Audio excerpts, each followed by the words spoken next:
अध्याय 1 शर्तें पूरी हुई। धिक्कार है, मैंने कमजोर स्वर में बुदबुदाते हुए अपना मुंह हाथ से ढक लिया और फिर कर्कश खांसी कर दी। मेरी हथेली पर खून की बूंदें गिरी और धीरे धीरे मेरे हाथ और कलाई पर बहने लगी, जिससे मेरा चेहरा बिगड़ गया। मैंने उसे पोंछने के लिए टिश्यू पेपर उठाया और सीने में तेज दर्द महसूस करते हुए सिकुड़ गई। जैसे ही मैंने खून साफ किया, मैंने एक तनावपूर्ण, कांपती हुई आह भरी और खुली खिड़की से बाहर रात के आकाश को देखा, जिसमें एक कोमल सुखद हवा बह रही थी। आज रात वाकई बहुत अच्छी है ना? मेरा नाम कैवल एंट्रिक्स है, मेरी उम्र 25 साल है और मुझे पूरा यकीन है कि मैं मर रहा हूँ। मेरे सीने में दर्द हो रहा है, मेरा शरीर इतना कमजोर और दुर्बल महसूस हो रहा है कि मुझे नहीं लगता कि मुझमें बैठने की भी ताकत बची है। खड़े होने या चलने फिरने की तो बात ही छोड़िए, और मुझे खून की उल्टी भी हो रही है। मुझे सांस लेने में तकलीफ हो रही है और मेरी दृष्टि के कोने धीरे धीरे धुंधले और अंधेरे होते जा रहे हैं। मुझे बहुत ठंड लग रही है, लेकिन साथ ही गर्मी भी लग रही है। जी, मैं बता सकता हूँ, मुझे ये स्पष्ट रूप से महसूस हो रहा है कि मैं निश्चित रूप से मर रहा हूँ। धिक्कार है, अगर मुझे पता होता कि आज रात मेरी मौत होने वाली है तो मैं 1-2 केस बियर खरीद लेता, शायद थोड़ी सी गांजा भी। इसके बजाय मैं यहाँ हूँ, पूरी तरह से होश में रहते हुए, धीरे धीरे और असहनीय पीड़ा के साथ अपनी मृत्यु की ओर अग्रसर हो रहा हूँ। ओह, अब तो मेरी आंखें खुली रखना भी मुश्किल हो रहा है, बल्कि इतनी भारी लग रही हैं। मुझे नहीं पता कि मैं सांस ले भी रही हूँ या नहीं, मुझे कुछ भी महसूस नहीं हो रहा है। लगता है यही आखिरी समय है। मैं मरना नहीं चाहती, इस तरह तो बिल्कुल नहीं, फिर भी मेरे अंदर का एक हिस्सा बहुत राहत महसूस कर रहा है। Dot dot dot dot dot है। उस क्षण ऐसा लगा मानो समय बहुत धीमा हो गया हो, सब कुछ धीमी गति से चल रहा हो, क्योंकि मेरे जीवन की अब तक की यादें मेरे दिमाग में उमड़ पड़ी। हाँ, क्या यही होता है जब आपकी पूरी जिंदगी आपकी आंखों के सामने से गुजर जाती है?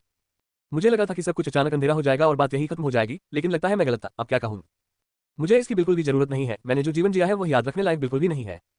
मतलब हाँ, शुरुआत तो ठीक ठाक ही हुई थी, मुझे लगता है। मैं एक खुशहाल परिवार में पली बड़ी, स्कूल में मेरा प्रदर्शन काफी अच्छा था, मैं तो राष्ट्रीय जिम्नास्टिक प्रतियोगिता में भाग लेने की तैयारी में भी थी। लेकिन बाद में पता चला कि मेरे पिता एक आपराधिक गिरोह के भारी कर्ज में डूबे हुए थे और समय सीमा तक कर्ज चुकाने में विफल रहने के बाद उन्होंने एक संदेश देने के लिए मेरी मां की हत्या कर दी। उसके बाद मेरे पिता गहरे अवसाद में चले गए, शराब पीने लगे और बहुत हिंसक हो गए। ये कहना गलत नहीं होगा। उसके प्रति मेरे मन में जो प्रेम और स्नेह था वह जल्द ही गायब हो गया और ऐसा प्रतीत हुआ कि यह भावना पारस्परिक थी। और उसके बाद हालात और भी बदतर हो गए। अंततः वह गिरोह से भाग निकला, मुझे अकेला छोड़ गया और अपने द्वारा जमा किए गए भारी कर्ज का बोझ मुझ पर डाल दिया। जब मैं केवल 15 वर्ष का था तब उसने मुझे गिरोह के कर्ज वसूलने वालों के भरोसे छोड़ दिया।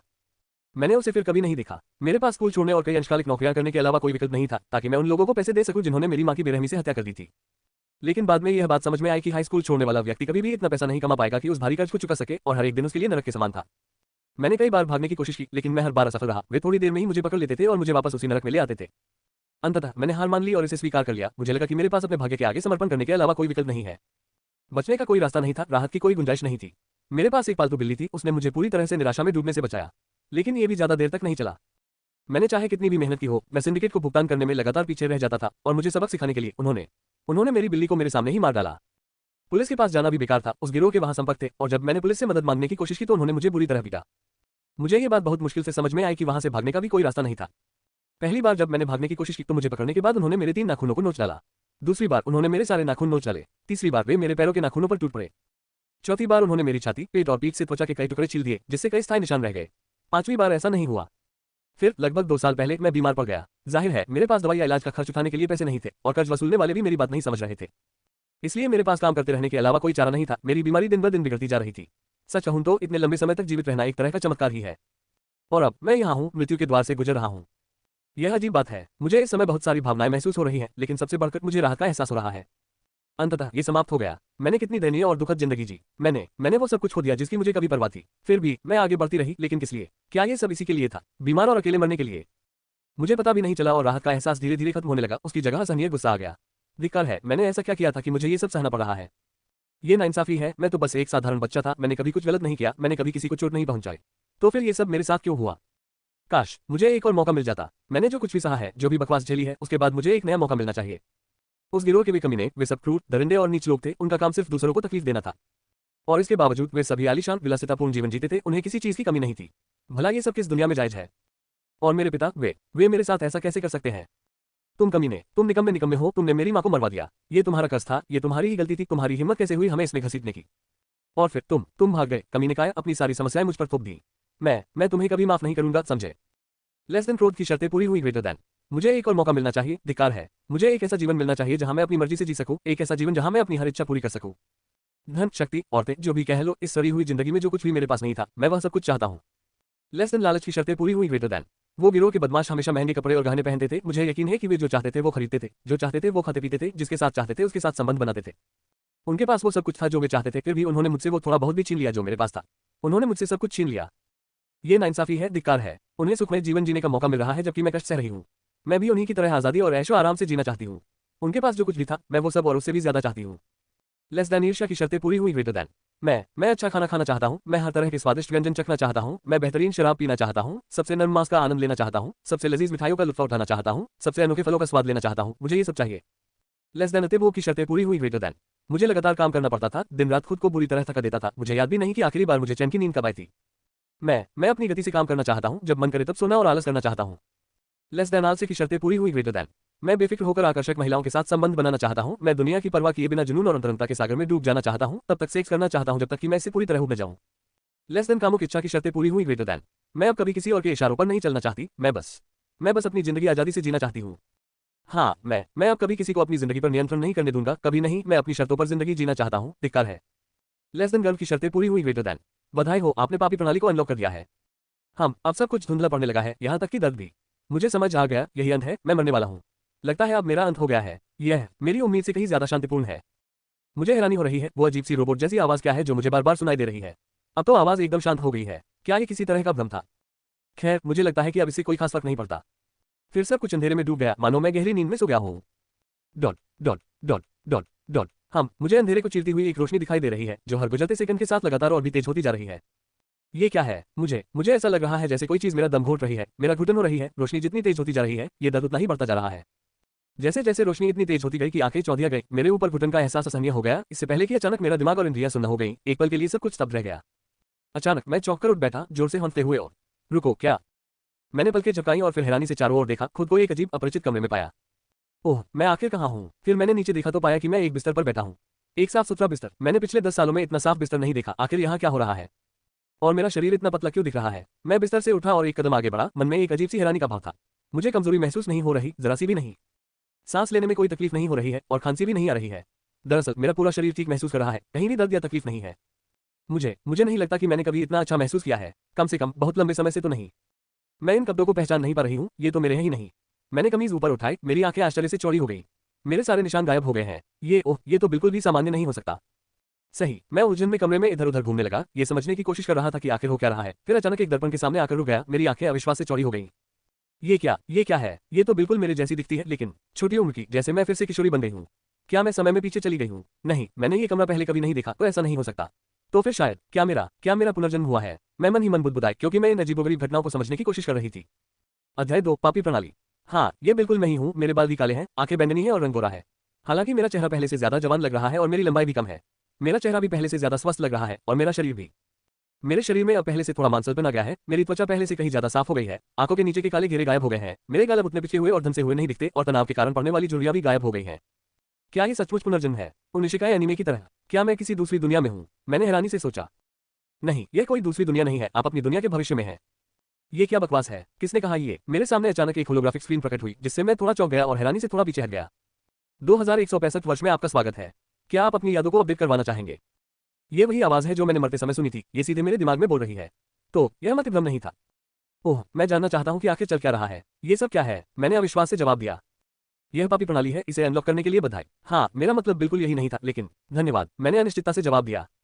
मुझसे संवाद करने के लिए आपको जोर से बोलना होगा, आप अपने विचारों का भी उपयोग कर सकते हैं। ठीक है, जरूर, इस तरह। तो आप कौन है? मैं आपका एआई सहायक हूँ, जिसे सिनर सिस्टम का उपयोग करने में आपका मार्गदर्शन और सहायता करने के लिए डिजाइन किया गया है। क्या आप मुझे संबोधित करने के लिए कोई नाम निर्दिष्ट करना चाहेंगे? हाँ, सच कहूं तो ये पूरी स्थिति थोड़ी उलझन भरी है।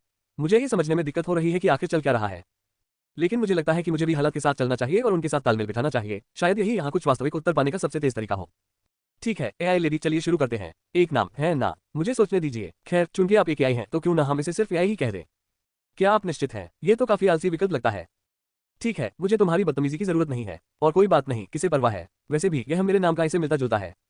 रुको, क्या मेरा नाम अभी भी वही है? जी हाँ, आपका वर्तमान नाम आपके पिछले नाम कैवल इंट्रिक्स के समान ही है। इसके अतिरिक्त आपके वर्तमान शरीर की जैविक संरचना आपके पिछले शरीर के समान ही है, सिवाय आपकी नवप्राप्त जादुई शक्तियों के। रुको, कौन सी जादुई शक्तियां? और तुमने कहा था कि मैं उसी दुनिया के भविष्य में हूँ, है ना? लेकिन इस दुनिया में जादू वगैरह नहीं है। खैर, मुझे लगता है कि मेरे दिमाग में एक एआई से बात करना सामान्य से बहुत दूर है, लेकिन ये जादुई से ज्यादा साइंस फिक्शन या साइबरपंक जैसा लगता है। जैसा कि मैंने पहले ही बताया है, मुझसे संवाद करने के लिए आपको जोर से बोलना होगा। और हालांकि मैं सब कुछ समझा सकता हूं, लेकिन अपनी यादों को अपडेट करना कहीं अधिक तेज और कारगर होगा। क्या आप अपनी यादों को अपडेट करना चाहेंगे? पूरी तरह से इसका क्या मतलब है? मैं वर्तमान युग के सभी सामान्य ज्ञान के साथ साथ आपके युग के बाद के इतिहास को भी आपके मन में स्थापित कर दूंगा। क्या ये सुरक्षित है? इससे मेरा दिमाग तो खराब नहीं हो जाएगा? नहीं, इसके कोई दुष्प्रभाव होने की संभावना नहीं है। अच्छा, तो फिर ठीक है, कर लो। मेरी यादों को अपडेट कर दो या जो भी करना हो कर लो। समझ गया। लेस देन सूचना का प्रत्यारोपण शुरू करना ग्रेटर देन। लेस देन प्रक्रिया शुरू हो गई, ग्रेटर देन अभी से शुरू हो रहा है। मेरी आंखें चौड़ी हो गई जब मेरे दिमाग में भारी मात्रा में जानकारी उमड़ पड़ी, एक ऐसी अनुभूति जिसने मेरे दिमाग को जकड़ लिया जैसा मैंने पहले कभी महसूस नहीं किया था, इससे पहले कि मैं धीरे धीरे उस जानकारी को संसाधित करना शुरू कर दूं।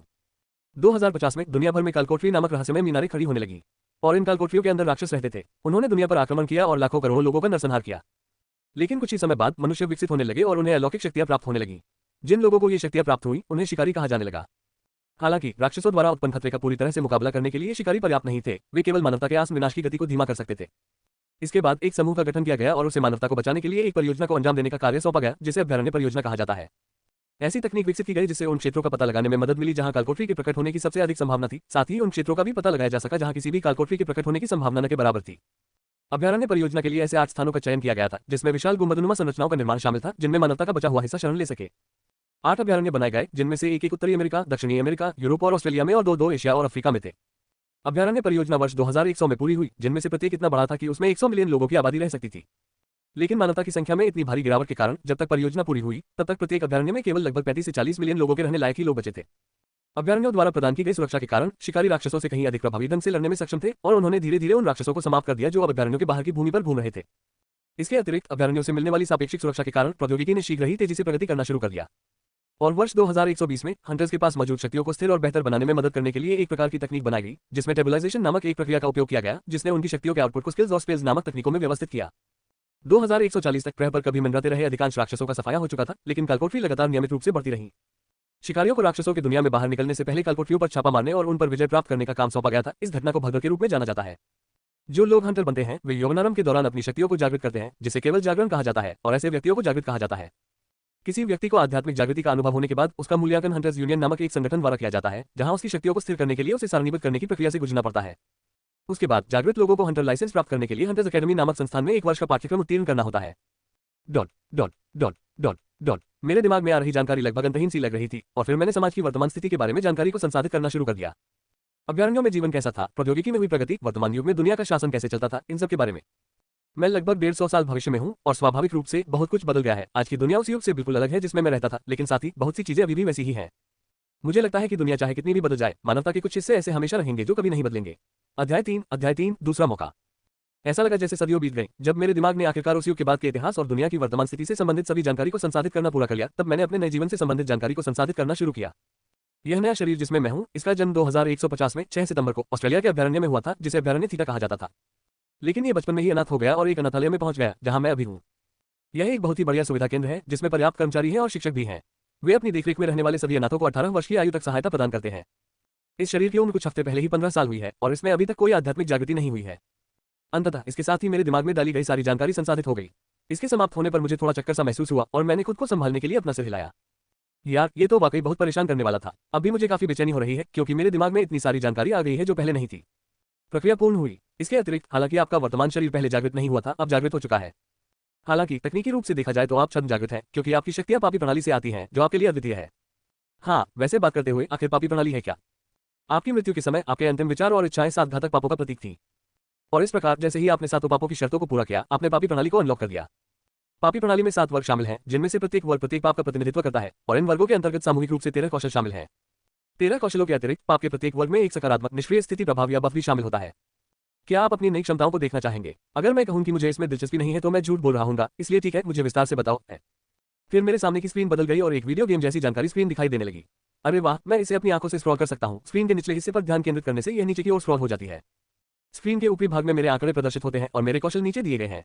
मेरे आंकड़े इस प्रकार हैं: HP 90, MP 50, शक्ति 90, चपलता 100, जीवन शक्ति 90, धारणा 100, पावर लेवल 86,700, संभावित 86,700। वाह, बढ़िया। लगता है मैं डिस्प्ले को छोटा करके सिर्फ HP और MP दिखा सकता हूं, ये तो सुविधाजनक है। लेकिन चूंकि मेरे पास तुलना करने के लिए कोई आधार नहीं है, इसलिए मुझे नहीं पता कि ये संख्याएं वास्तव में बहुत अधिक हैं या नहीं। तो मैं वास्तव में कितना शक्तिशाली हूं? आपके वर्तमान आंकड़े और पावर लेवल आपको औसत जे रैंक वाले हंटर्स के बराबर या उनसे थोड़ा नीचे रखते हैं।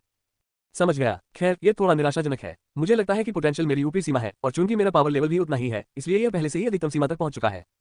शिकारियों को जे, क्यू, के और एस का उपयोग करके रैंक किया जाता है, जिसमें जे सबसे कम रैंक वाला और एस सबसे उच्च रैंक वाला होता है। हालांकि कुछ ऐसे व्यक्ति भी हैं जिनकी शक्ति अन्य से कहीं अधिक होती है, उन्हें एक्सेसिस के रूप में जाना जाता है, और वर्तमान में दुनिया में ऐसे केवल 5 ही व्यक्ति हैं। तो अगर मेरे आंकड़े मुझे जे रैंक वाले हंटर जितना शक्तिशाली बनाते हैं और मैं पहले से ही अपनी ऊपरी सीमा पर हूं, तो यह मुझे सबसे कमजोर हंटर्स में शामिल कर देता है। ये तो थोड़ा बुरा है, लेकिन मुझे लगता है कि शक्तियां होना अपने आप में काफी बढ़िया बात है। तो जल्दबाजी में कोई निष्कर्ष न निकाले, अपने कौशल पर एक नजर डालें। क्या? अरे, मैं अपने विचार सीधे आप पर नहीं थोप रहा था। आपने मुझे ये तो नहीं बताया था कि आप मेरे निजी विचार भी सुन सकते हैं। जी हाँ, मैं आपके सभी विचार सुन सकता हूँ। हाँ, मैंने देखा। क्या आप ऐसा नहीं कर सकते? खैर, अब आपको अपने कौशलों पर ध्यान देना चाहिए। अरे, मुझे साफ पता चल रहा है कि तुम विषय बदलने की कोशिश कर रहे हो, बड़ी चालाकी से। Less than, greater than. ठीक है, जो भी हो, मैं इसे भूल जाऊंगा। मैंने राहत की सांस ली और अपना ध्यान वापस स्क्रीन पर केंद्रित करते हुए नीचे स्क्रॉल करके अपने स्किल्स देखे। ठीक है, जैसा मैंने कहा था, मेरे पास 7 क्लासेस में विभाजित 13 स्किल्स हैं। मेरे पास राइट क्लास के अंतर्गत एक स्किल है और बाकी 6 क्लासों के अंतर्गत 2 स्किल है। रुकिए, स्किल्स के नाम नहीं है, बस उनके प्रभाव, सक्रियण की शर्तें, कूलडाउन समय आदि जैसी जानकारी दी गई है। ऐसा इसलिए है क्योंकि आप स्किल्स का नाम खुद रख सकते हैं। कौशल का नाम ही कमांड शब्द के रूप में कार्य करेगा। संबंधित नाम का उच्चारण करके आप कौशल को सक्रिय करेंगे। अच्छा, ठीक है, बात समझ में आ गई। मैं बाद में इनके लिए कुछ नाम सोच लूंगा। फिलहाल आइए प्रत्येक क्लास द्वारा मुझे दिए जाने वाले निष्क्रिय स्थिति प्रभावों पर एक नजर डालते हैं। वाह, बढ़िया। प्राइड क्लास मुझे नकारात्मक स्थिति प्रभावों और दुर्बलताओं से प्रतिरक्षा प्रदान करती है। ये तो बहुत अच्छा लगता है। इसके बाद ग्रीड क्लास मुझे किस्मत में 10% की बढ़ोतरी देती है। ठीक है, मुझे यकीन नहीं है कि मैं इसे किस तरह से माप सकता हूं, लेकिन शायद यह मेरी उम्मीद से ज्यादा मददगार साबित होगा। इसके बाद ग्लूटनी क्लास मुझे जहर और विषाक्त पदार्थों से प्रतिरक्षा प्रदान करती है, जो समझ में आता है। मेरा अनुमान है कि इसका मतलब है कि जहर को दुर्बल प्रभाव नहीं माना जाता है।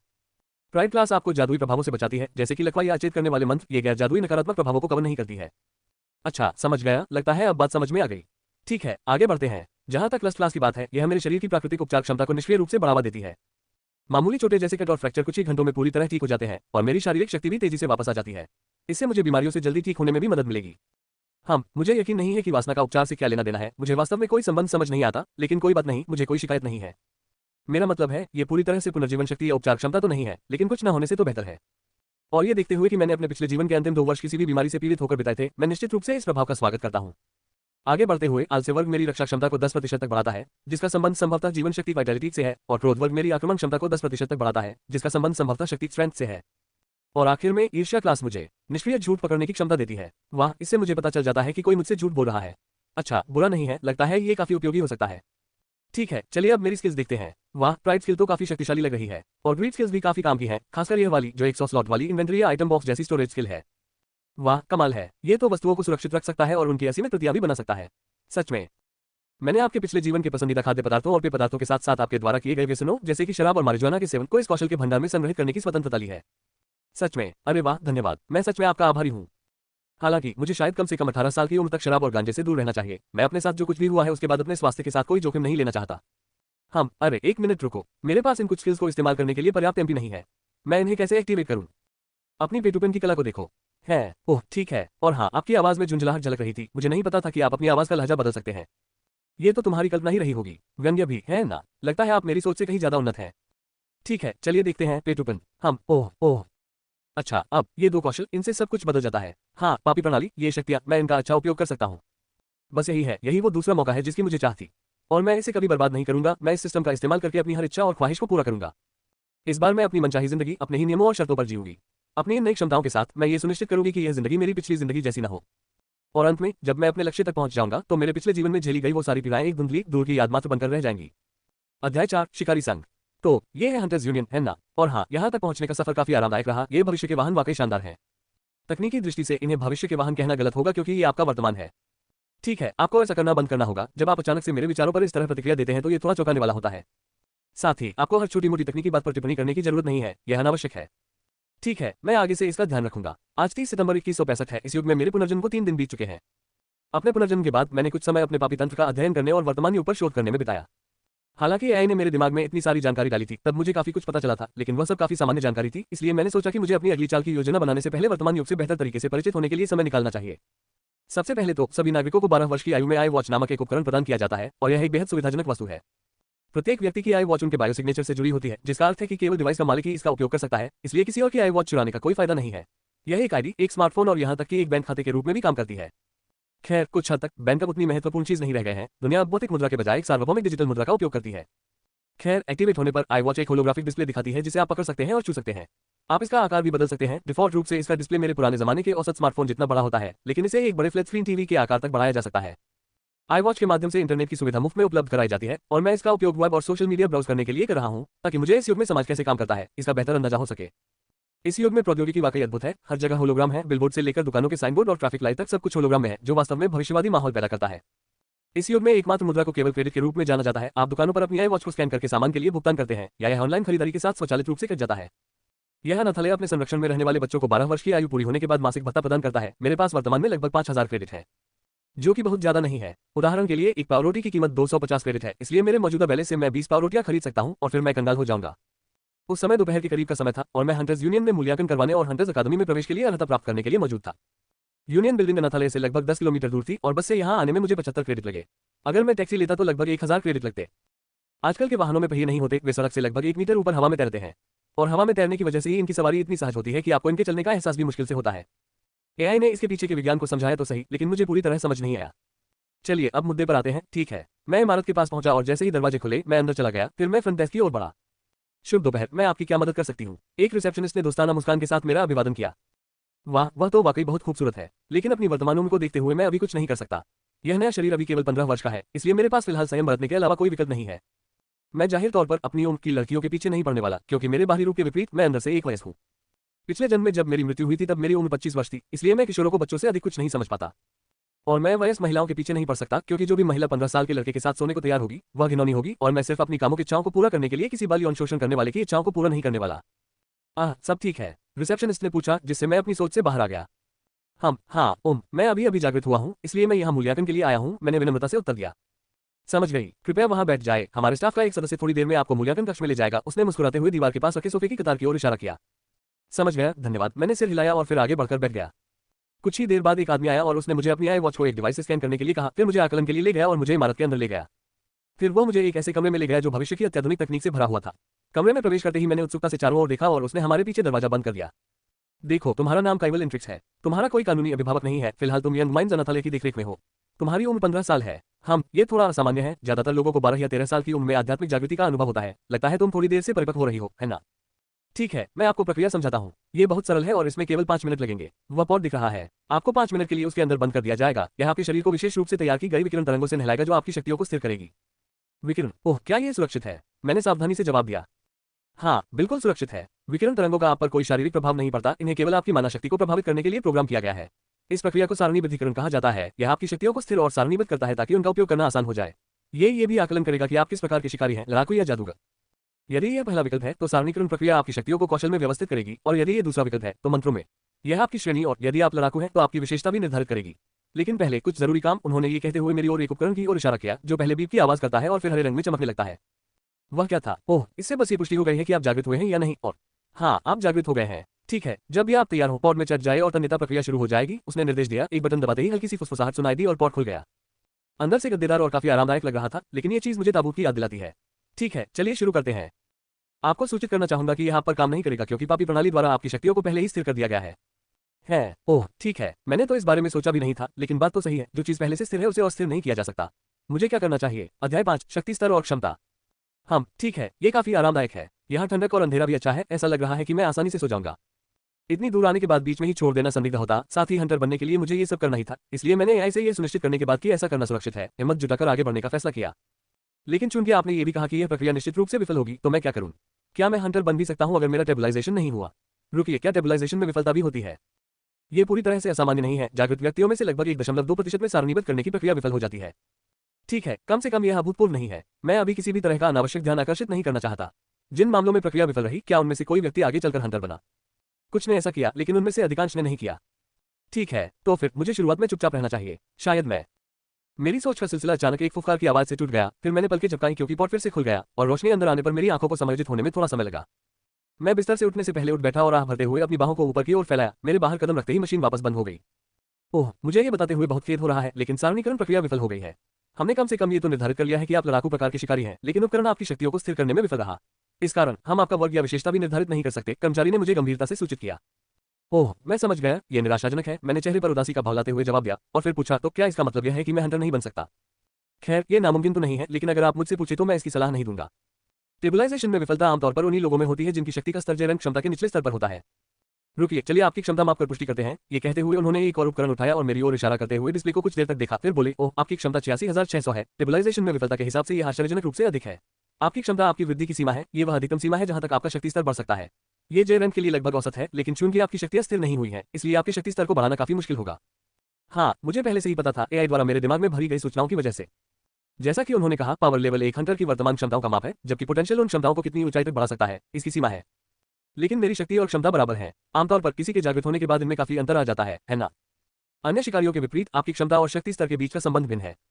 क्या आप चाहेंगे कि मैं आपको समझाऊं कि यह कैसे काम करता है? हाँ, जाते समय मुझे इसके बारे में बता देना। ठीक है, अब मुझे जाना चाहिए। आपकी मदद के लिए धन्यवाद महोदय, मैं इसकी सराहना करता हूँ, मैंने विनम्रतापूर्वक मुस्कुराते हुए कहा। कोई बात नहीं, मैं तो बस अपना काम कर रहा हूँ। तुम सुरक्षित घर पहुंच जाना बच्चे, उस आदमी ने सिर हिलाकर जवाब दिया। फिर मैं कमरे से बाहर निकला और इमारत से होते हुए प्रवेश द्वार की ओर बढ़ा। बाहर कदम रखते ही मैंने जम्हाई को दबा लिया। वह छोटा सा कमरा बहुत आरामदायक था। मुझे लगता है कि अनाथालय वापस पहुंचते ही मैं थोड़ी देर सो जाऊंगी। और जब मैं वापस आ रही हूँ, अब तुम्हारी बारी है लड़की। बहुत अच्छा, अब मैं अपनी व्याख्या शुरू करता हूँ। इसके अलावा, हालांकि मेरी आवाज स्त्री जैसी हो सकती है, मैं लिंग की अवधारणा से खुद को नहीं जोड़ती, क्योंकि मेरे पास भौतिक शरीर नहीं है। अब मैं अपनी व्याख्या शुरू करता हूँ। आमतौर पर शिकारी एक निश्चित क्षमता के साथ जागृत होते हैं और उनकी प्रारंभिक शक्ति का स्तर काफी कम होता है, चाहे उनकी क्षमता कितनी भी अधिक क्यों न हो। उस असमानता को कम करने के लिए उन्हें अपनी क्षमताओं में महारत हासिल करने और अपने शक्ति स्तर को बढ़ाने के लिए प्रशिक्षण की आवश्यकता है, ताकि वे अपनी पूरी क्षमता का एहसास कर सकें। स्वाभाविक रूप से इसका अर्थ यह है कि किसी व्यक्ति का शक्ति स्तर उसकी क्षमता से अधिक नहीं हो सकता। लेकिन आपके मामले में ऐसा नहीं है। आप इस मायने में अद्वितीय हैं कि आपकी शक्ति का स्तर हमेशा आपकी क्षमता के बराबर होता है। इसका असल मतलब क्या है? सरल शब्दों में कहें तो आप हमेशा अपनी पूरी क्षमता पर होते हैं। हालांकि आपकी क्षमता निश्चित नहीं है, यह आपके लालच कौशल का उपयोग करके बढ़ सकती है। और आपकी शक्ति का स्तर आपकी क्षमता के सीधे सामंजस्य और अनुपात में बढ़ता है। अच्छा, ठीक है, मुझे लगता है अब समझ आ गया। तो सिद्धांत रूप में मेरे पास लगभग असीमित क्षमता है और मेरी शक्ति का स्तर हमेशा उस क्षमता के अनुरूप अधिकतम रहेगा।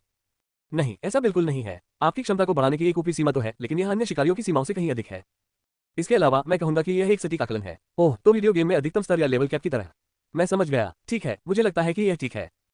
अगर मेरी शक्ति अनंत रूप से बढ़ती रहती तो बहुत अच्छा होता, लेकिन शायद इसकी कोई जरूरत नहीं है। मेरी शक्ति की अधिकतम सीमा अभी भी किसी भी अन्य हंटर की तुलना में काफी अधिक है और यही मेरे लिए पर्याप्त है। दरअसल यह ऊपरी सीमा आपके शरीर की वह शक्ति है जिसे वह संभाल सकता है और उसके अनुकूल ढल सकता है। यदि इस सीमा को पार कर लिया जाए तो आप अपनी ही शक्ति से अभिभूत हो जाएंगे और मर जाएंगे। हाँ, यह तो बहुत बुरा होगा। मरने का कितना घटिया तरीका होगा। अब अपनी व्याख्या को आगे बढ़ाते हुए, आपका प्रारंभिक एमपी जानबूझकर कम रखा गया है ताकि आप एक लड़ाकू के रूप में पंजीकृत हो सके। योद्धाओं की शक्ति का स्तर जादूगरों की तुलना में कहीं अधिक होता है, इसलिए दोनों प्रकारों का वर्गीकरण करते समय एक अलग मापदंड का उपयोग किया जाता है। लड़ाकों के लिए यह शक्ति स्तर है और जादूगरों के लिए यह माना स्तर है। सरल शब्दों में कहें तो माना लेवल उनके पास मौजूद माना की मात्रा का माप है। लेस देन, वैसे आपका माना स्तर फिलहाल 50,000 है, जो अपेक्षाकृत कम है। ग्रेटर देन, हम चूंकि मेरी वर्तमान एमपी 50 है, तो ये तो काफी आसान गणित है। जी हाँ, आपकी सुविधा के लिए आंकड़ों को सरल बनाया गया है। आगे, चूंकि जादूगरों की क्षमता कम होती है जबकि लड़ाकों का माना स्तर कम होता है, इसलिए उनका मूल्यांकन अलग अलग तरीके से किया जाता है। मूल्यांकन प्रक्रिया के दौरान यदि किसी जागृत व्यक्ति का माना स्तर उसकी क्षमता से अधिक है तो उसे जादूगर के रूप में वर्गीकृत किया जाता है, और यदि स्थिति इसके विपरीत है तो उसे लड़ाकू के रूप में वर्गीकृत किया जाता है। यदि आपकी प्रारंभिक एमपी आपके शारीरिक आंकड़ों के समान स्तर पर होती तो आपकी क्षमता और माना के बीच न्यूनतम अंतर होता। ऐसी स्थिति में आपको एक आर्कन मेज के रूप में पंजीकृत किया जाता। जादुई शक्तियों वाले जादूगर अत्यंत दुर्लभ होते हैं और यदि आपको उनमें से एक माना जाता है तो इससे दूसरों द्वारा आपकी पापी प्रणाली की शक्ति को जल्द ही खोज लेने की संभावना बढ़ जाएगी। अच्छा, समझ गया। तो इसलिए मेरा एमपी स्कोर बाकी स्कोर से इतना कम है, ये जानकर अच्छा लगा। और सही कहा, इससे शायद मेरी तरफ बेवजह ध्यान जाता। अब जब मैं इस बारे में सोचता हूं तो यह अच्छी बात है कि वे मूल्यांकन के दौरान पावर लेवल को नहीं मापते हैं। अगर नवजागृत बच्चे की शक्ति का स्तर उसकी क्षमता के बराबर होता तो यह निश्चित रूप से संदिग्ध लगता। दरअसल सामान्य हंटर्स के लिए जागृति के तुरंत बाद अपनी शक्ति का स्तर अधिकतम करना संभव नहीं है। मुझे यह भी बताना चाहिए कि हालांकि जे रैंक वाले हंटर सबसे कमजोर होते हैं, लेकिन वे सामान्य मनुष्यों की तुलना में कहीं अधिक शक्तिशाली होते हैं। एक औसत जे रैंक वाले लड़ाकू शिकारी की शारीरिक शक्ति एक सामान्य मनुष्य से लगभग 10 गुना अधिक होती है, जबकि आप स्वयं वर्तमान में एक औसत शक्तिहीन मनुष्य से लगभग 8 गुना अधिक शक्तिशाली हैं। सच में, वाह, ये तो वाकई चौंकाने वाली बात है। लेस देन, वैसे राक्षसों की सबसे कमजोर प्रजाति भी सामान्य मनुष्यों की तुलना में लगभग 5 से 6 गुना अधिक शक्तिशाली होती है। ग्रेटर देन, हे भगवान, इसलिए तो अभ्यारण्य परियोजना पूरी होने से पहले अरबों लोगों की मौत होना स्वाभाविक है। अगर मैं औसत शक्तिहीन व्यक्ति से 10 गुना अधिक शक्तिशाली हूं तो मुझे सावधान रहना चाहिए कि कहीं गलती से किसी को चोट न पहुंच जाए। लेस देन, ये चिंता का विषय होने की संभावना नहीं है। पापी प्रणाली की बदौलत आप सहज रूप से अपनी शक्ति को नियंत्रित कर सकते हैं। ग्रेटर देन, अन्य शिकारी भी सारणीबद्धीकरण प्रक्रिया के माध्यम से वही सहज क्षमता प्राप्त कर लेते हैं, इसलिए जागृत व्यक्तियों को जागृति के तुरंत बाद मूल्यांकन और सारणीबद्धीकरण करवाने के लिए प्रोत्साहित किया जाता है। हाँ, बात समझ में आती है। अगर बहुत सारे अलौकिक शक्ति से भरे जागृत बच्चे अपनी ताकत को नियंत्रित करने की क्षमता के बिना इधर उधर भागते फिरे तो यह गंभीर आपदा का कारण बन सकता है। मेरा मतलब है, एक छोटा सा गुस्सा भी बहुत सारी मौत और तबाही का कारण बन सकता है। अध्याय 6 शिकारी। शुभ संध्या, हंटर्स यूनियन में आपका स्वागत है। मैं आपकी किस प्रकार सहायता कर सकता हूँ? मैंने विनम्रतापूर्वक मुस्कुराते हुए अभिवादन किया। आप इसमें काफी अच्छे हो गए हैं। शायद आप शिकारी बनने के बजाय इसे अपना करियर बना सकते हैं। जी नहीं, मेरा इसे लंबे समय तक करने का कोई इरादा नहीं है। ये फिलहाल सिर्फ एक अस्थायी काम है जिससे मुझे अपना गुजारा चलाने में मदद मिलेगी, बस इतना ही। मेरे पुनर्जन्म को 2 साल बीत चुके हैं। आज 2 अक्टूबर 2167 है और मैं लगभग 1 महीने पहले ही 17 साल का हुआ था। हंटर्स अकेडमी में दाखिला लेने के लिए आपकी उम्र कम से कम 17 वर्ष होनी चाहिए, क्योंकि हंटर्स को क्वेस्ट करने और डेंगोन पर छापा मारने के लिए 18 वर्ष से अधिक आयु का होना आवश्यक है। मुझे लगता है कि यह बात समझ में आती है। नैतिक और सैद्धांतिक रूप से देखा जाए तो शायद बाल सैनिकों को रखना सबसे अच्छा विचार नहीं है। शिकारी बनने की इच्छा रखने वाले अधिकांश लोग 17 वर्ष की आयु पूरी करने के तुरंत बाद अकादमी में दाखिला लेते हैं, ताकि 1 साल का पाठ्यक्रम पूरा होने तक वे 18 वर्ष के हो जाए और तुरंत शिकारी के रूप में काम शुरू कर सकें। हालांकि कुछ जागृत व्यक्ति थोड़े बड़े होने तक इंतजार करना पसंद करते हैं। मैंने अपने 17वें जन्मदिन के अगले दिन दाखिला लिया था, लेकिन कोर्स अगले जनवरी तक शुरू नहीं होने वाला है, इसलिए मेरे पास अभी भी लगभग 3 महीने बाकी हैं। इसके अलावा मैं हंटर्स यूनियन में रिसेप्शनिस्ट के रूप में अंशकालिक काम कर रही हूँ। मैंने अपने मूल्यांकन के तुरंत बाद आवेदन किया था और उन्होंने एक संक्षिप्त साक्षात्कार के बाद मुझे काम पर रख लिया। मुझे आश्चर्य है कि क्या मेरी ग्रीड क्लास से मिलने वाले 10% निष्क्रिय भाग्य संवर्धन का इसमें कोई प्रभाव था। मुझे अपने पिछले जीवन में अंशकालिक नौकरियों के लिए आवेदन करने का भी काफी अनुभव है, क्योंकि मुझे उस सिंडिकेट के कर्ज वसूलने वालों को खुश करने के लिए जितना हो सके उतना पैसा कमाना पड़ता था, इसलिए मैं इंटरव्यू देने का काफी आदी हूँ। वैसे मैं दोपहर से शाम 4 बजे तक दिन में 4 घंटे काम करता हूँ और तनख्वाह भी ठीक ठाक है, हफ्ते में 25,000 क्रेडिट्स मिलते हैं। वैसे तो ये सरकारी नौकरी है, इसलिए अच्छी तनख्वाह मिलती है। अपने पिछले जीवन में मैं अक्सर 12 घंटे से अधिक काम करता था। मेरे पिता द्वारा मुझ पर अपना कर्ज लादने के बाद से मेरे पास हमेशा कम से कम 3 अंशकालिक नौकरियां होती थी, इसलिए दिन में केवल 4 घंटे काम करना बहुत अच्छा लगता है। मेरे पास आराम करने और अपने शौक पूरे करने का समय है, और हाँ, आराम करने और सोने का भी। मैंने ये नौकरी मुख्य रूप से पैसों के लिए ही ली थी। अनाथालय से मुझे जो मासिक भत्ता मिलता था वह नामात्र का था, और मैं आर्थिक रूप से आत्मनिर्भर बनना चाहता था। मुझे कोई शिकायत नहीं है, वह अनाथालय अच्छी जगह है। कर्मचारियों ने बच्चों की बहुत अच्छी देखभाल की, उन्होंने पर्याप्त से अधिक आश्रय, भोजन और शिक्षा मुफ्त में प्रदान की, और वहाँ का माहौल भी वास्तव में बहुत आरामदायक था। इसलिए मैं भत्ते की कम राशि के बारे में शिकायत नहीं करने जा रहा हूँ, ऐसा करना उनकी कोई बाध्यता नहीं थी। साथ ही मैं भूतकाल का प्रयोग कर रहा हूँ, क्योंकि मैं अपने पिछले जन्मदिन के लगभग 1 सप्ताह बाद ही उस सुविधा केंद्र से बाहर निकला हूँ। संपत्ति किराए पर लेने या खरीदने के लिए आपकी उम्र 17 वर्ष होनी चाहिए, और सच कहूं तो मुझे वहां रुकते हुए थोड़ा बुरा लगा, जैसे मैं उनकी दयालुता का फायदा उठा रहा था, खासकर ये देखते हुए कि मैं अंदर से एक वयस्क हूं।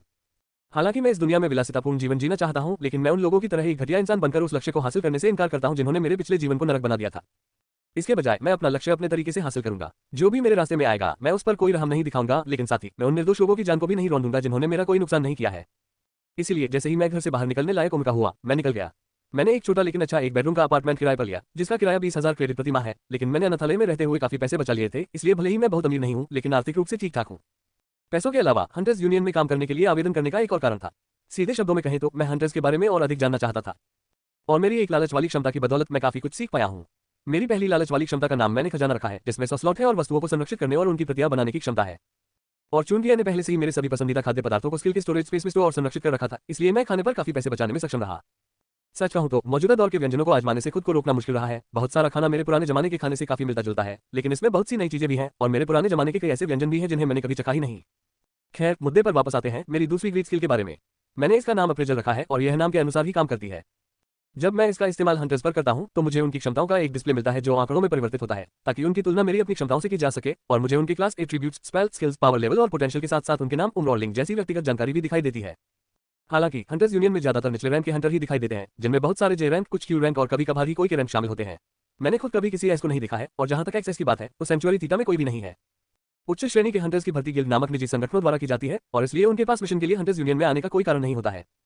जो शिकारी गिल्ड द्वारा स्काउट नहीं किए जाते हैं और इसके बजाय यूनियन से क्वेस्ट लेते हैं, उन्हें अक्सर फ्रीलांस हंटर कहा जाता है। उनमें से अधिकांश पार्टियां बनाते हैं और निचले स्तर के दिनगोन रेड में भाग लेते हैं। कालकोठरियों को खतरे के स्तर के आधार पर वर्गीकृत किया जाता है, जो उनमें मौजूद मंजिलों की संख्या से निर्धारित होता है।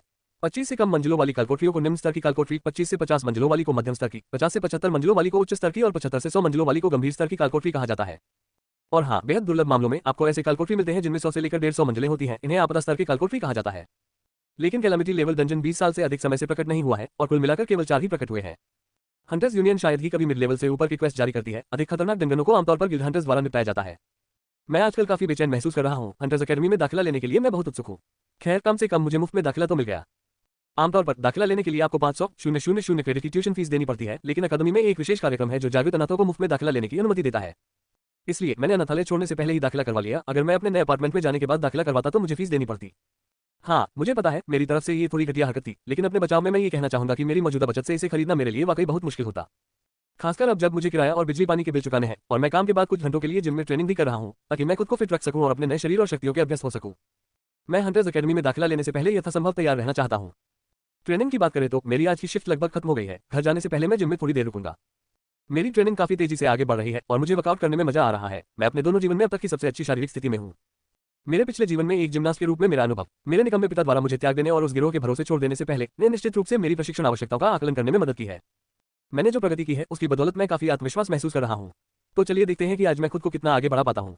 अध्याय 7, प्रशिक्षण। क्या मुझे सबसे ऊंचे स्तर पर जाना चाहिए? नहीं, मुझे जल्दबाजी नहीं करनी चाहिए। ज्यादा अधीर होने और अपनी क्षमता से अधिक काम हाथ में लेने का कोई मतलब नहीं है। मैंने समझदारी से बुदबुदाते हुए कहा, फिर दूसरे सबसे ऊंचे स्तर पर पहुंचकर पीछे हट गया। मैं इस समय जिम में था। मैंने प्रशिक्षण के लिए एक निजी प्रशिक्षण कक्ष किराए पर लिया था। मैं यहाँ लगभग प्रतिदिन आता रहा हूँ, पहले अपने नए शरीर और शक्तियों के अभ्यस्त होने के लिए, और अब अपनी क्षमताओं को और निखारने के लिए।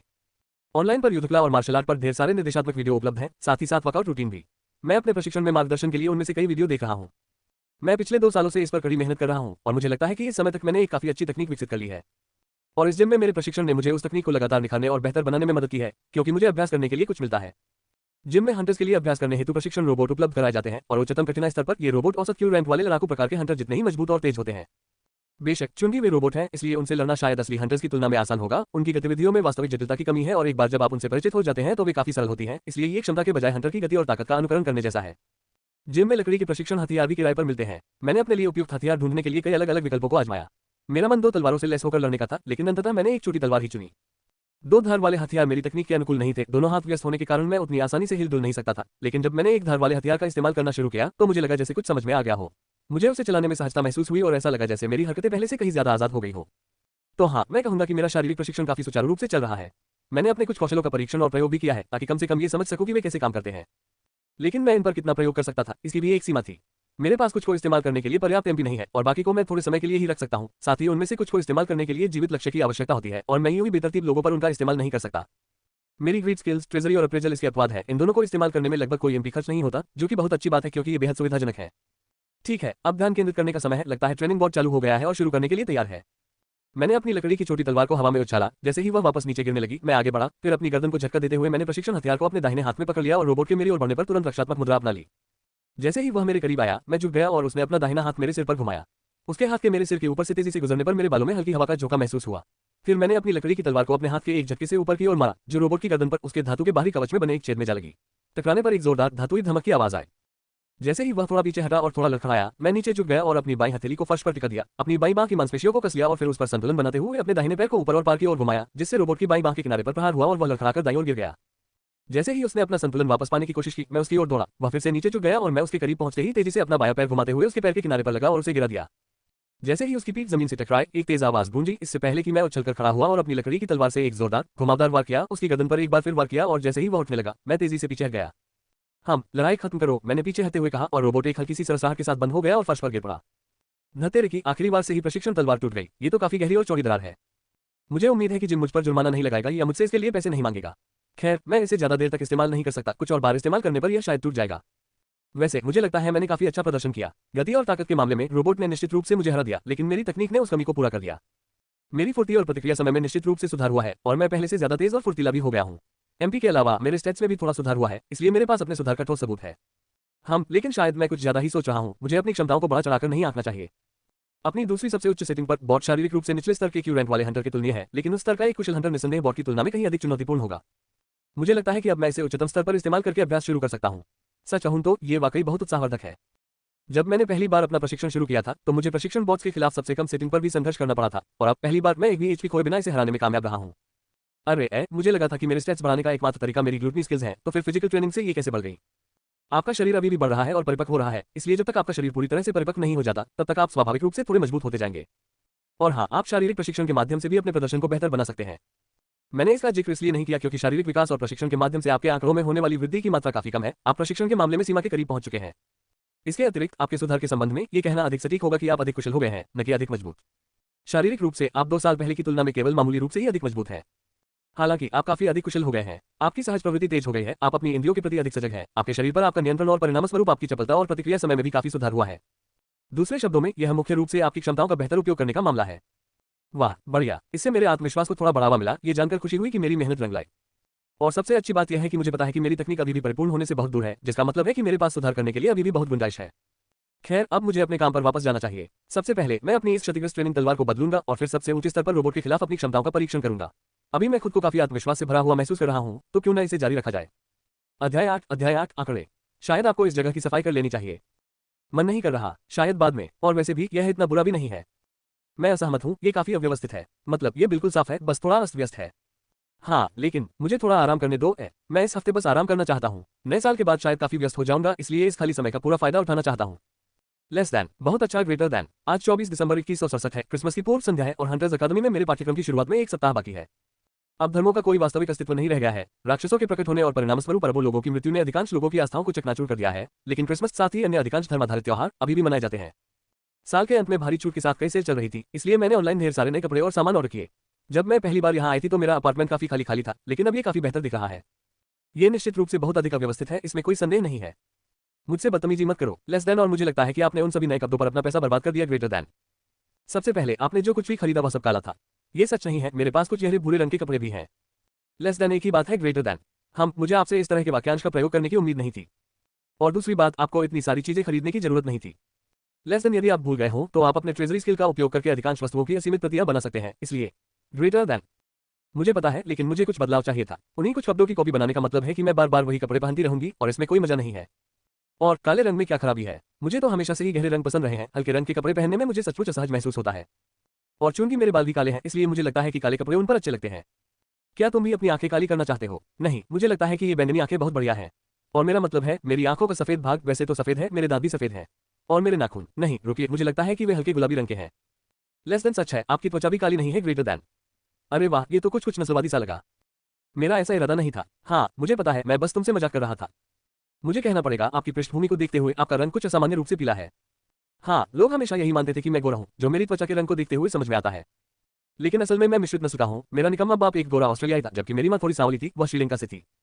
मैं खुद तो कभी वहां नहीं गया। शायद मुझे इस जन्म में उस जगह की यात्रा करनी चाहिए। हालांकि ये कहना गलत होगा कि उस समय जो कुछ भी वहां मौजूद था वह भी बचा होगा। हाँ, ऐसा होने की संभावना बहुत कम है। श्रीलंका द्वीप लगभग एक सदी से पूरी तरह से वीरान पड़ा है। हालांकि वर्तमान युग में कई ऐसे लोग हैं जो श्रीलंकाई मूल के हैं, विशेषकर अभ्यारण्य एटा में, जो पूर्व में भारत में स्थित है। बहुत बढ़िया, मुझे आश्चर्य है कि क्या कोई ऐसा जीवित व्यक्ति है जो मेरी माँ की तरफ से मुझसे संबंधित किसी व्यक्ति का वंशज हो। मैं फिलहाल सेंचुरी थीटा में हूँ, जो ऑस्ट्रेलिया में स्थित है, जहाँ मेरा जन्म हुआ था और मैं अपने पिछले जीवन में पला बड़ा था। अन्य अभ्यारण्यों की यात्रा करना मेरे लिए बहुत महंगा है। मैं उस तरह की यात्रा का खर्च उठाने में सक्षम होने के आसपास भी नहीं हूँ। इसके अलावा फिलहाल मेरे पास अन्य किसी भी अभ्यारण्य में जाने का कोई विशेष कारण नहीं है। तो हाँ, क्या आपको अपने पिता के पक्ष से रिश्तेदारों की किसी भी संतान की तलाश करने में कोई दिलचस्पी नहीं है? बिल्कुल नहीं, उस आदमी को भाड़ में जाने दो। वैसे क्या आपको पता है कि मुझे बेचने के बाद उसका क्या हुआ? कृपया बताइए कि उसकी मौत बहुत दर्दनाक हुई होगी। मुझे नहीं पता, मेरे पास विशिष्ट व्यक्तियों के बारे में कोई जानकारी नहीं है, सिवाय उन लोगों के जो काफी प्रसिद्ध और प्रभावशाली हैं। काफी उचित। वैसे जरा पीछे चलते हैं। आपने कहा था कि मेरी ट्रेजरी स्किल लगभग किसी भी चीज की असीमित प्रतियां बना सकती है ना? लगभग वाले हिस्से के बारे में, मैं किन चीजों की प्रतियां नहीं बना पाऊंगा? वैसे पौधों के अलावा आप जीवित चीजों की नकल नहीं बना सकते। लेकिन वैसे भी आप ट्रेजरी स्किल में किसी भी जीवित चीज को स्टोर नहीं कर सकते। निर्जीव वस्तुओं की बात करें तो शक्तिशाली जादुई हथियार और ऐसी ही अन्य चीजें अपवाद हो सकती हैं। हाँ, लगता है ये बात समझ में आती है। सच कहूं तो मैं पिछले कुछ समय से अपने स्टेट्स बढ़ाने के मौके की तलाश में था। आपने जो बताया उसके आधार पर मैंने अपने वर्तमान स्तर पर केवल प्रशिक्षण के माध्यम से जितनी ताकत हासिल कर सकता था, लगभग उतनी ही हासिल कर ली है ना? और चूंकि मुझ में घाव भरने या पुनर्जीवित होने की क्षमता नहीं है, इसलिए मैं जल्द से जल्द मजबूत होना चाहता हूं। अगर मैं कमजोर रहते हुए बुरी तरह घायल हो जाऊं, जैसे कि मेरा कोई अंक कट जाए, तो बहुत बुरा होगा। लेस देन, मैं बताना भूल गया, जैसे जैसे आपके स्टैट्स और पावर लेवल बढ़ते हैं, खासकर आपका एचपी, वैसे वैसे आपकी प्राकृतिक उपचार क्षमता भी उसी अनुपात में बढ़ती जाएगी। ग्रेटर देन, मुझे निश्चित रूप से नहीं पता कि इसमें कितनी वृद्धि होगी, लेकिन एक निश्चित शक्ति स्तर को पार करने पर आपको संभवतः पुनर्जीवी उपचार क्षमता जैसी कोई चीज प्राप्त हो सकती है। दरअसल शिकारी अन्य मनुष्यों की तुलना में अधिक समय तक जीवित रहते हैं, उनकी उम्र बढ़ने की प्रक्रिया भी बहुत धीमी होती है और वे चोटों से बहुत जल्दी ठीक हो जाते हैं। और वे जितने अधिक शक्तिशाली होते हैं, वे कारक उतने ही अधिक महत्वपूर्ण हो जाते हैं। हालांकि अभी तक ये साबित नहीं हुआ है, लेकिन अनुमान है कि इस प्रजाति के जीवों का जीवन काल लगभग 200 वर्ष हो सकता है। लेस देन, हो सकता है कि जब आप उस स्तर तक पहुंचे या उससे भी आगे निकल जाए, तो आपके साथ भी ऐसा ही हो। ग्रेटर देन, सच में काश मुझे पहले पता होता। खैर, मुझे नहीं लगता कि फिलहाल यह विशेष रूप से प्रासंगिक है, क्योंकि निकट भविष्य में आपको अपने आंकड़ों को बढ़ाने का कोई अवसर मिलने की संभावना नहीं है। उस हद तक तो बिल्कुल भी नहीं। हाँ, लेकिन फिर भी क्या मुझे अपने आंकड़ों के बारे में कुछ और जानना चाहिए? जैसे ताकत और जीवन शक्ति में क्या अंतर है? शक्ति मुख्य रूप से आपकी मांसपेशियों को प्रभावित करती है, जबकि स्फूर्ति आपकी हड्डियों, अंगों, मांस और त्वचा को मजबूत करती है। शक्ति आपके शरीर के उन हिस्सों को भी प्रभावित करती है, लेकिन उतनी महत्वपूर्ण रूप से नहीं जितनी स्फूर्ति करती है। इसके अतिरिक्त चपलता आपकी त्वचा, जोड़ों और मांसपेशियों की लोच और लचीलेपन को प्रभावित करती है, और कुछ हद तक आपकी हड्डियों को भी। एक और बात, ताकत और जीवन शक्ति फुर्ती को सीमित करती है, और इसके विपरीत भी सच है। एक समय ऐसा आएगा जब आपको समझौता करना पड़ेगा। आपका क्या मतलब है? उदाहरण के लिए, चूंकि आपकी युद्धशैली और तकनीक में शारीरिक शक्ति की तुलना में गति और फुर्तीलेपन को प्राथमिकता दी जाती है, इसलिए एक निश्चित स्तर पर पहुंचने के बाद आप शक्ति और जीवन शक्ति को उतना नहीं बढ़ा पाएंगे। और आप जितने मजबूत होते जाएंगे, ये आंकड़े एक दूसरे को उतना ही अधिक सीमित करते जाएंगे। आपके वर्तमान स्तर पर यह काफी न्यूनतम है, लगभग 95%। दूसरे शब्दों में, यदि आपकी चपलता अजिलिटी 100 है, तो आपकी शक्ति स्ट्रेंथ और जीवन शक्ति वाइटलिटी 95 से अधिक नहीं हो सकती। प्रत्येक 100 सांख्यिकीय अंकों पर यह प्रतिशत अंतर लगभग 2.5% बढ़ जाता है। इसलिए यदि आपकी चपलता 200 तक पहुंच जाती है, तो आपकी शक्ति और जीवन शक्ति उस चपलता के 92.5% से अधिक नहीं हो सकती, यानी लगभग 185।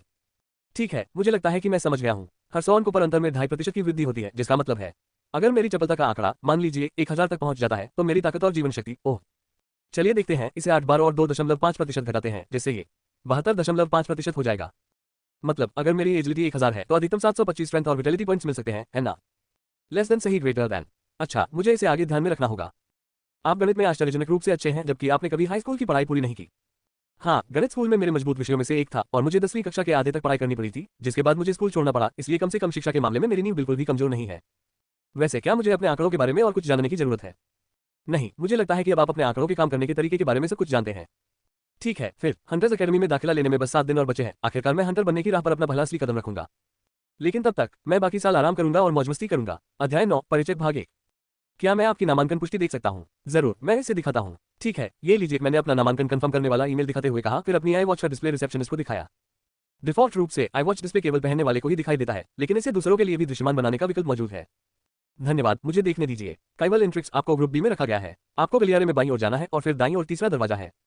समझ गया, धन्यवाद। मैंने मुस्कुराते हुए सिर हिलाया और फिर उसके निर्देशों का पालन करते हुए हॉल में आगे बढ़ गया। आज 1 जनवरी 2168 है और आखिरकार हंटर्स अकादमी में मेरा पहला दिन आ गया है। मैं इसका बेसब्री से इंतजार कर रहा था, न केवल इसलिए कि ये हंटर बनने की दिशा में मेरा पहला वास्तविक कदम है, बल्कि इसलिए भी कि मुझे हाई स्कूल का पूरा अनुभव कभी नहीं मिला। जब मैं केवल 15 वर्ष का था, तब मेरे तथाकथित पिता ने मुझे छोड़ दिया और मुझ पर अपना कर्ज लाद दिया, और स्वाभाविक रूप से मैं ट्यूशन फीस वहन नहीं कर सकता था, इसलिए मुझे स्कूल छोड़ना पड़ा। सच कहूं तो मुझे छात्र जीवन में कभी स्कूल पसंद नहीं आया। हालांकि मैं कोई असाधारण छात्र नहीं था, लेकिन ज्यादातर विषयों में मेरा प्रदर्शन औसत से ऊपर था, फिर भी पढ़ाई करना बहुत उबाऊ था। सबसे बड़ी परेशानी ये थी कि सप्ताहांत को छोड़कर हर दिन इतनी जल्दी उठना पड़ता था। मैं सुबह जल्दी उठने वाला व्यक्ति बिल्कुल भी नहीं हूँ। बेशक वह उस नरक के मुकाबले कुछ भी नहीं था जो मैंने अपने निकम्मे पिता द्वारा मुझ पर थोपे गए कर्ज को चुकाने की कोशिश में झेला था। खैर, जैसे ही मैं गलियारे में टहलते हुए उस दरवाजे के पास पहुंचा जिसकी ओर रिसेप्शनिस्ट ने मुझे निर्देशित किया था, मैंने दरवाजा खोला और अंदर कदम रखा, फिर उसे अपने पीछे बंद कर दिया और चारों ओर देखा। यह एक बड़ा सभागार था जिसमें लगभग 15 अन्य लोग मौजूद थे, सभी किशोर थे। पीछे की दीवार के किनारे कुर्सियों की एक कतार लगी हुई थी। मैं एक कुर्सी की ओर बढ़ा और आराम से बैठ गया। आज दोपहर 12 बजे एक तरह का ओरिएंटेशन सेशन होना है जिसमें लगभग 15 मिनट का समय बचा है। लगता है मैं थोड़ा जल्दी आ गया। मुझे इस बात की खुशी है कि यह सुबह के बजाय दोपहर में है। मुझे देर तक सोना अच्छा लगता है। अगर मैं सुबह 10 बजे से पहले उठ जाता हूं तो मुझे असंतोष का एहसास होता है, भले ही मैं पूरी तरह से आराम कर चुका हूं। हाँ, तुम काफी आलसी हो। हाँ, आलसी होना ही सबसे अच्छा है। और मुझे अपने पिछले जीवन के आखिरी 10 वर्षों में आराम करने का मौका लगभग कभी नहीं मिला, इसलिए मैं इसकी भरपाई करने की योजना बना रहा हूँ। और वैसे भी ऐसा नहीं है कि मैं हर समय आलसी रहता हूँ। मुझे लगता है ये सच है। आप रिसेप्शनिस्ट के तौर पर अपने काम में काफी मेहनत करती हैं और काफी कड़ी ट्रेनिंग भी करती हैं। यही मेरा राज है, कैप। मैं हमेशा सख्त रहता हूँ। ये गलत और अनुचित भी है, मैं इसे यौन उत्पीड़न मान सकता हूँ। खैर, मैं बस इतना ही कहना चाहता था, इसके पीछे कोई गहरा अर्थ नहीं है। और वैसे भी चूंकि आपका भौतिक अस्तित्व ही नहीं है, तो क्या आपका यौन उत्पीड़न करना संभव है? लेस देन अशिष्ट ग्रेटर देन। हाँ, खैर, जब मैं इंतजार करता रहा तो कुछ और लोग कमरे में दाखिल हुए जिनमें किशोर भी शामिल थे। फिर एक अधेड़ उम्र का आदमी एक मध्यम आयु वर्ग की महिला के साथ अंदर आया। वह आदमी लगभग 50 वर्ष का लग रहा था। उसके लंबे काले बाल थे जिनमें सफेदी आ रही थी, घनी मूंछें थी, काली आंखें थी, हल्का भूरा रंग था और वह काफी लंबा था, शायद लगभग 6 फीट 2 इंचेस का, और उसका शरीर मजबूत था। उसकी दाहिनी बांह गायब थी, उसकी बाइसेप्स के बीचों बीच एक थूम जैसा हिस्सा बचा था। वह महिला थोड़ी कम उम्र की लग रही थी, शायद 40 के आसपास की। उसके हल्के सुनहरे बाल करीने से जुड़े में बंधे हुए थे, भूरी आंखें थी, हल्की झुर्रियों वाला पीला रंग था और उसकी लंबाई लगभग औसत थी, लगभग 5 फीट 6 इंचेस लंबी और दुबली पतली काया वाली थी। वे दोनों मैदान के बीच में आ गए, फिर मुड़कर हम सब पर नजर डाली और उस आदमी ने सबका ध्यान आकर्षित करने के लिए अपना गला साफ किया। ठीक है, लगता है सब लोग आ गए हैं। हंटर्स अकेडमी में आपका स्वागत है, होनहार युवा हंटर्स। मेरा नाम ग्लेन इंग्लिस है, मैं आपके प्रैक्टिकल ट्रेनिंग क्लासेस का इंस्ट्रक्टर रहूंगा। उन्होंने दोस्ताना मुस्कान के साथ अपना परिचय दिया। और मैं एलिसी माश हूं, मैं सामान्य शिक्षा कक्षाओं की प्रभारी हूं। आप सभी से मिलकर मुझे खुशी हुई, महिला ने अपने चेहरे पर एक विनम्र मुस्कान के साथ कहा। ठीक है, हंटर्स अकादमी में 1 वर्षीय पाठ्यक्रम को 2 वर्गों में विभाजित किया गया है, सामान्य शिक्षा और व्यवहारिक प्रशिक्षण। पहला कोर्स इच्छुक शिकारियों को वह सब कुछ सिखाता है जो उन्हें जानना चाहिए। मेरा अनुमान है कि इसमें कालकोठरी और राक्षसों के बारे में जानकारी, शायद रणनीति और मानक प्रथाओं जैसी चीजें भी शामिल होंगी। और दूसरा वाला तो बस युद्ध प्रशिक्षण है, मूल रूप से हमें लड़ना सिखाने के लिए। मुझे आश्चर्य है कि क्या मेरा व्यक्तिगत प्रशिक्षण मुझे यहाँ के अन्य इच्छुक शिकारियों की तुलना में एक बढ़त दिलाएगा। मुझे जल्द ही पता चल जाएगा। आप सभी ग्रुप बी में होंगे। इस साल हमारे पास कुल 60 आवेदक हैं जिन्हें 20-20 के 3 समूहों में बांटा गया है। हम दोनों इस समूह के प्रभारी हैं। अपने बारे में थोड़ा बता दूं, मैं एक सेवानिवृत्त हंटर हूं। मैं सेबर क्लास का रैंक वाला लड़ाकू था। दुर्भाग्यवश 7 साल पहले एक सांप के हमले में अपना दाहिना हाथ गंवाने के बाद मुझे काफी जल्दी सेवानिवृत्त होना पड़ा और तब से मैं अकादमी में प्रशिक्षक के रूप में कार्यरत हूँ। के दूसरा सबसे ऊंचा पद है, इसलिए वह काफी ताकतवर रहा होगा, यकीनन मुझसे कहीं ज्यादा ताकतवर। और सेबर कॉम्बेटेंट क्लास उसे तलवारबाज बना देती है। मुझे नहीं पता कि सिकल मेंटिस क्या होता है। यह एक गंभीर स्तर की राक्षस प्रजाति है जो अपनी तीव्र गति और चपलता, मजबूत बाह्य कवच और ब्लेड जैसी भुजाओं के लिए जानी जाती है। वाह, बढ़िया। क्रिटिकल लेवल दूसरा सबसे उच्च खतरे का स्तर है ना? जी हाँ, उच्चतम स्तर आपदा स्तर है, लेकिन वे बेहद दुर्लभ हैं। इतिहास में केवल 4 ही दिखाई दिए हैं, इसलिए क्रिटिकल लेवल मॉन्स्टर आमतौर पर शिकारियों के सामने आने वाले सबसे खतरनाक स्तर के मॉन्स्टर होते हैं। कल से कक्षाएं ठीक से शुरू होंगी। आज का सत्र परिचयात्मक सत्र है। अकादमी में आप सभी का स्वागत करने के लिए एक परिचयात्मक सत्र है।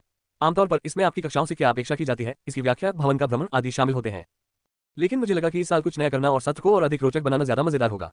विशेष रूप से आप सभी बारी बारी से मेरे साथ अभ्यास करेंगे, ग्लेन ने मुस्कुराते हुए कहा। ओह, वह सही कह रहा है, ये वाकई ज्यादा मजेदार लगता है। हालांकि कुछ अन्य लोग थोड़े संशय में दिख रहे हैं, वे घबराए हुए लग रहे हैं, लेकिन मैं इसे अपने प्रशिक्षण के परिणामों को परखने के एक अच्छे अवसर के रूप में देखता हूं। मैंने पिछले 2 सालों में जिम में ट्रेनिंग रोबोटों के खिलाफ लगातार अभ्यास किया है, लेकिन मैंने इससे पहले कभी किसी दूसरे व्यक्ति से लड़ाई नहीं की है। और भले ही वह सेवानिवृत्त हो चुके हों, फिर भी वह के रैंक में हैं और उनके उनको देखते हुए ये संभव है कि वह कुछ समय तक एक सक्रिय हंटर रहे हों। इतना परेशान होने की कोई जरूरत नहीं है, ये सिर्फ आपके मौजूदा स्तर का आकलन करने के लिए है। आपके प्रदर्शन का आपके नामांकन पर कोई असर नहीं पड़ेगा। अब वह डिब्बा देखिए, हमने उसमें लकड़ी के कई तरह के प्रशिक्षण हथियार रखे हैं। आप में से जिनके पास लड़ाकू वर्ग का प्रमाण पत्र है, वे अपनी पसंद का हथियार चुन सकते हैं। वैसे मिड क्लास वाले आप में से कुछ लोग हथियार भी उठा सकते हैं। वैसे तो ज्यादातर मेज मध्यम से लंबी दूरी के लड़ाके होते हैं, लेकिन अपने कौशल को बढ़ाना और करीबी लड़ाई के हुनर को भी निखारना फायदेमंद ही होगा। तो पहले कौन शुरू करना चाहता है? कोई तैयार है? ग्लेन ने उम्मीद भरी नजरों से कमरे में चारों ओर देखते हुए पूछा। अध्याय 10 परिचय भाग 2। ग्लेन लकड़ी के प्रशिक्षण हथियारों के बक्से के पास गया और एक तलवार उठाई, उसे कुछ बार घुमाने के बाद पीछे हट गया और छात्रों को अपने हथियार चुनने का इशारा किया। अभी तक किसी ने भी स्वेच्छा से आगे आने की पेशकश नहीं की थी। मैंने इस बारे में सोचा, लेकिन फिर थोड़ा बाद में करने का फैसला किया। मैं पहले ये देखना चाहता हूँ कि यह लड़का क्या करने में सक्षम है, और साथ ही कुछ अन्य छात्रों को भी काम करते हुए देखना चाहता हूँ। मैं कुछ अन्य छात्रों की तरह उस बॉक्स की ओर बढ़ा और उनके द्वारा अपने हथियार चुनने तक इंतजार किया, फिर अंदर झांककर विकल्पों की जांच की। वाह, एक छोटी तलवार मिल गई, मुझे बिल्कुल यही चाहिए थी। बिल्कुल सही, वजन और संतुलन बिल्कुल वैसा ही है जैसा मैंने जिम में इस्तेमाल किया है। खैर, मुझे लगता है कि यह तो स्पष्ट होना ही चाहिए, ये चीजें शायद बड़े पैमाने पर उत्पादित होती हैं और एक जैसी ही होती हैं। ठीक है, चूंकि कोई भी स्वेच्छा से आगे नहीं आना चाहता तो मुझे खुद ही किसी को चुनना पड़ेगा। कैसा रहेगा तुम? उसने एक लड़की की ओर इशारा करते हुए कहा, जो थोड़ा झिझकी और फिर आगे बढ़ी। हम चलिए देखते हैं। लेस देन मूल्यांकन ग्रेटर देन, मैंने धीरे से बुदबुदाया और अपनी निगाहें उस लड़की पर टिका दी।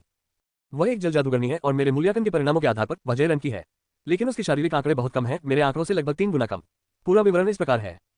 व्यक्तिगत विवरण: नाम एलेन वॉर्नर, आयु 17, लिंग महिला, ऊंचाई 5 फीट 6 इंचेस, वजन 55 किलोग्राम। शिकारी का विवरण: प्रकार जादूगर, वर्ग जल जादूगर, विशेषता लागू नहीं, मंत्र जल गेंद जल तीर, कौशल लागू नहीं, आंकड़े HP 18, सांसद 76, ताकत 17, चपलता 21, जीवन शक्ति 19, धारणा 18, माना स्तर 76,000, पावर लेवल 28,700, संभावित 53,200। उसकी शारीरिक क्षमता इतनी कम है कि वह एक सामान्य इंसान से ज्यादा मजबूत नहीं है, और यहाँ तक कि जे रैंक पर भी एक जादूगरनी के लिए उसकी एम्पिक मैजिक एनर्जी काफी कम है। ग्लेन की बात करें तो चलिए देखते हैं। वाह, वो तो बिल्कुल ही अलग स्तर पर है। व्यक्तिगत विवरण: नाम ग्लेन इंग्लिस, आयु 56, लिंग पुरुष, ऊंचाई 6 फीट 3 इंचेस, वजन 105 किलोग्राम। शिकारी का विवरण: प्रकार लड़ाकू, वर्ग कृपाण, विशेषता बिजली, मंत्र लागू नहीं, कौशल ताना मारना, प्रहार करना, दोहरा प्रहार, तेरह प्रहार, चौगुन प्रहार, बिजली का प्रहार, दोहरा बिजली का प्रहार, तेरह बिजली का प्रहार, चौगुन बिजली का प्रहार, वार करना, दोहरा प्रहार, तेरह प्रहार, चौगुन प्रहार, बिजली का प्रहार, दोहरा बिजली का प्रहार, तेरह बिजली का प्रहार, चौगुन प्रहार, प्रभाव, दोहरा प्रभाव, तेरह प्रभाव, चौगुन प्रभाव, तलवार चलाने की उच्च क्षमता, उच्च मौलिक प्रतिरोध, उच्च स्थिति प्रभाव प्रतिरोध। आंकड़े: HP 460, MP 207, शक्ति 454, चपलता 362, जीवन शक्ति 466, धारणा 401, पावर लेवल 391, 700, संभावित 440, 000। उसकी वर्तमान शक्ति का स्तर मुझसे 4 गुना से भी अधिक है, और ये तथ्य कि वह सेवानिवृत्त हो चुका है इसे और भी अधिक अविश्वसनीय बना देता है। साथ ही यह भी कि उसका एक हाथ नहीं है। वैसे उसकी स्किल्स के बारे में, खासकर स्लैश और स्ट्राइक वाली स्किल्स के बारे में, वे तलवार को सामान्य रूप से घुमाने या वार करने से किस तरह अलग है? कौशल हमलों में माना ऊर्जा का संचार करते हैं, जिससे वे अधिक शक्तिशाली हो जाते हैं। हाँ, लगता है मुझे खुद ही समझ लेना चाहिए था। पूछने पर थोड़ी बेवकूफी महसूस हो रही है। ठीक है, लगता है मुकाबला शुरू होने वाला है, देखते हैं क्या होता है। ठीक है, जब भी तुम तैयार हो जाओ, ग्लेन ने लड़की से कहा। ओह ठीक है, ये लो वाटर बॉल, उसने एक छड़ी उठाते हुए और उसकी ओर निशाना साधते हुए कहा। उसने पानी का एक घूमता हुआ गोला बनाया, जो उसकी छड़ी के सामने बन गया, एक छोटी लकड़ी की छड़ी जिसके अंत में एक नीला गोला था, और फिर उसने पानी के गोले को प्रशिक्षक की ओर फेंक दिया। मैंने विस्मय से देखा कि हमला खिलौने वाली पानी की बंदूक की पूरी तीव्रता के साथ उसकी ओर बढ़ा, इससे पहले कि वह तेजी से आगे बढ़ा और अपनी लकड़ी की तलवार को घुमाकर पानी के गोले को काट डाला और उसे तितर-बितर कर दिया। फिर उसने लड़की पर निशाना साधा और तेजी से उसकी ओर बढ़ा। मेरी आंखें उसकी गति का मुकाबला मुश्किल से कर पा रही थी। लड़की सहम गई और थमसी गई, फिर लड़खड़ाकर पीछे गिर पड़ी। तभी ग्लेन तेजी से उसके सामने आकर रुका और अपनी तलवार की नोक से उसके माथे पर हल्का सा प्रहार किया, जिससे लकड़ी की हल्की सी आवाज गूंज उठी। तुम्हारे पास सुधार करने के लिए बहुत गुंजाइश है बच्ची, खूब मेहनत करो और मजबूत बनो, प्रशिक्षक ने मुस्कुराते हुए लड़की को उठने में मदद की। जी महोदय, मैं इस बात का ध्यान रखूंगा। उसकी क्षमता और शक्ति स्तर में व्यापक अंतर को देखते हुए ऐसा लगता है कि जागृति के बाद उसने शायद ही कोई प्रशिक्षण लिया हो, और ये तथ्य कि उसने केवल 2 मंत्रों में ही महारत हासिल की है, ये दर्शाता है कि उसने अपनी जादुई शक्तियों का भी ज्यादा अभ्यास नहीं किया है। सच कहूं तो मुझे इसकी उम्मीद नहीं थी। मैंने तो यही सोचा था कि अकेडमी में दाखिला लेने वाले हर व्यक्ति ने मेरी तरह ही पहले कुछ समय प्रशिक्षण में बिताया होगा। क्या ये लड़की अपवाद है या मैं अपवाद हूँ? ठीक है, चलिए बाकी लोगों का भी जल्दी से मूल्यांकन कर लेते हैं। फिर मैंने बाकी सभी छात्रों पर धीरे से नजर डाली और एक एक करके उन पर मूल्यांकन का प्रयोग किया। ठीक है, क्षमता और मानव स्तर के आधार पर 6 जे रैंक, 8 क्यू रैंक, 4 के रैंक और 1 एस है, लेकिन पावर लेवल के मामले में उनके लगभग सभी मौजूदा आंकड़े मुझसे काफी कम है। केवल 2 अपवाद हैं, एक छात्र जिसकी क्षमता के रैंक की है और एक जिसकी क्षमता एस है। खैर, ग्लेन ने एक एक करके छात्रों के साथ अभ्यास करना जारी रखा और निश्चित रूप से उनमें से अधिकांश ने पहली लड़की की तरह ही अच्छा प्रदर्शन किया और मुकाबले कुछ ही सेकंड से अधिक नहीं चले। मुश्किल से 3 या 4 मिनट ही बीते थे कि 20 छात्रों में से 15 ने अपनी बारी ले ली और उनमें से किसी ने भी जरा सा भी विरोध नहीं किया। हाँ, क्या मजाक है, तुम सब तो बड़े ही कमजोर हो, चलो मैं तुम्हें दिखाता हूँ कि ये कैसे किया जाता है, अगले छात्र ने आगे बढ़ते हुए आत्मविश्वास भरी मुस्कान के साथ कहा। मैंने जिस खिलाड़ी पर ध्यान दिया है उसमें के रैंक की क्षमता है, उसके आंकड़े बिल्कुल भी बुरे नहीं है। व्यक्तिगत विवरण: नाम ट्रेस्कोन, आयु 17, लिंग पुरुष, ऊंचाई 6 फीट, वजन 92 किलोग्राम। शिकारी का विवरण: प्रकार जादूगर, वर्ग जल जादूगर, विशेषता लागू नहीं, मंत्र जल गेंद, जल तीर, जलवार, जल दीवार, कौशल लागू नहीं।